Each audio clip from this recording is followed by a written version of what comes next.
ศาลปศุสัตว์สูงสุดจัดพิธีปาฐกถาวันพาวงปิดล้อมของกองพันที่2ที่ทุ่งไหหินแขวงเสียงขวางครบรอบ67 ปีเพื่อให้ผู้เข้าร่วมได้รับรู้เสริมซึมน้ำใจสู่โฮพิละอันหานและมีไหวพริบของกองพันที่2และพร้อมกันสืบต่อรักษาท่าแท้มูลเสื้ออันสง่างามพิธีปาฐกถาจัดขึ้นในวันที่13 พฤษภาคม 2026ที่ศาลปศุสัตว์สูงสุดโดยให้เกียรติปาฐกถาของพลโทแสงนวลสัญราชเลขาคณะบริหารงานพรรคประธานสาพันธ์นักรบเก่าแห่งชาติลาวมีทานไพวีศรีบัวลีภาเลขาคณะบริหารงานพรรคประธานศาลปศุสัตว์สูงสุดห้องประธานพร้อมด้วยบรรดาพนักงานราชการเข้าร่วม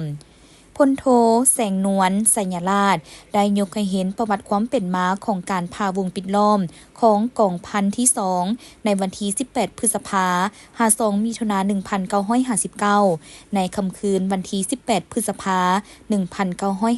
1959ภายใต้การบัญชาของคณะกองพันแต่ละกลุ่มกองพร้อมด้วยครอบครัวพนักงานนักรบทั้งหมดได้ถอนทัพไปทางทิศบ้านโตนน้าแทงหนองเตอร์แล้วเข้าป่าไปทางทิศบ้านไม้ทิศตะวันตกเฉียงใต้ประมาณ15 กิโลเมตรย่างปิดล้อมมาฮอด7 โมงเช้าของวันที่19 พฤษภาคม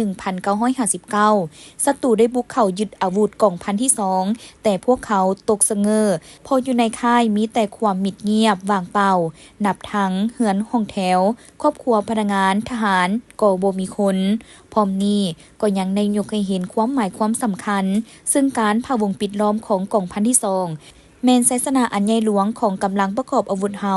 ที่อยู่ใต้การนำพาของภาคเป็นเหตุการณ์ประวัติศาสตร์อันสำคัญของชาติของภาคของกองทัพเฮา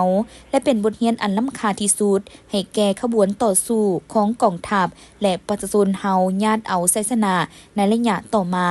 ทั้งแสดงให้เห็นถึงความบริสุทธิ์ผุดผ่องความจงรักภักดีความสามัคคีเป็นจิตหนึ่งใจเดียวความอดทนหมั่นเหนียวบ่คอนแค้นต่อการนาบคู่หลอกลวงของศัตรูน้ำใจสู่หบพิละอันหานและมีไหวพริบของกองพันที่2ได้เป็นแหว่นแยงเป็นการปลุกระดมอันแห่งกล้าให้แก้ขบวนการปฏิวัติเพื่อตีเอาชนะกับจักรพรรดิอเมริกาและลูกเล้งตีนมือพร้อมกันนั้นก็เฮ็ดให้กำลังปฏิวัติโดยเฉพาะแมนกำลังประกอบอาวุธประชาชนนับมือเติบใหญ่ขยายตัวและเข้มแข็ง